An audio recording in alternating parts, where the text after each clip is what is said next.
Fanabe sady reny miarady ampandroso ny fanabeazana satria ny fianarana nolova tsara indrindra sady mitaizany vehivavy ayaminda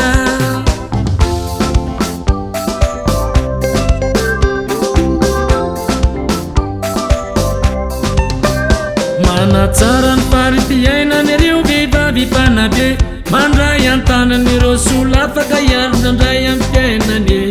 manome lanjany zaza anana zo ianatra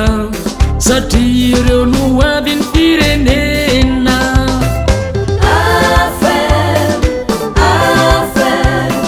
Association des femmes éducateurs de Madagascar Mamula-vulamba ulumbaluna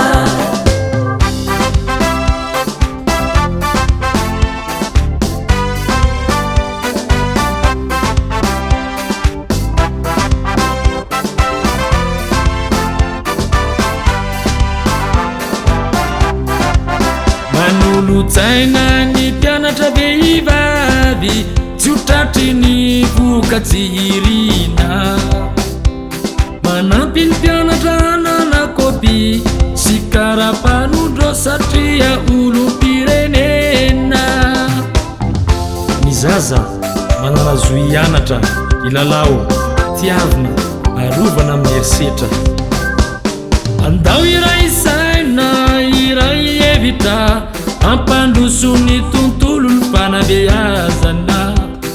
iaro ny zaza tsy rona amin'ny zava-madomelina ny voky fahendrena tsy anenina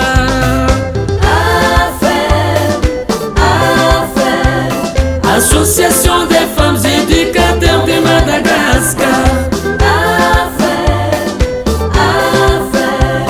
Mamula-vulamba ulumbaluna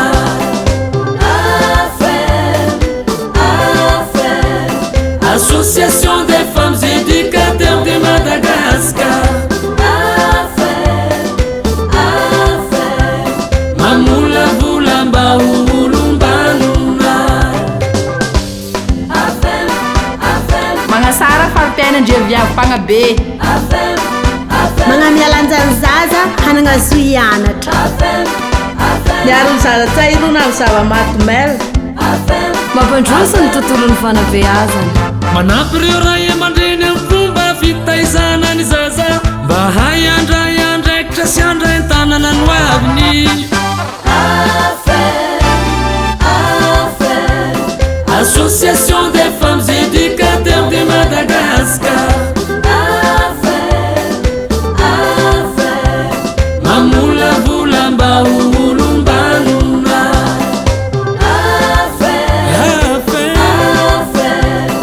Association des femmes éducateurs de Madagascar Mamula-vulamba ulumbaluna mampahitsy ny lalao-mbantsaiky magnany mba tsy ho be vokatsika nia mandray an-tagnana eo esolafaka iariny ndraiky amin'ny fiainana mampitovy lenta ny zazaviavy amin'ny zazalalahy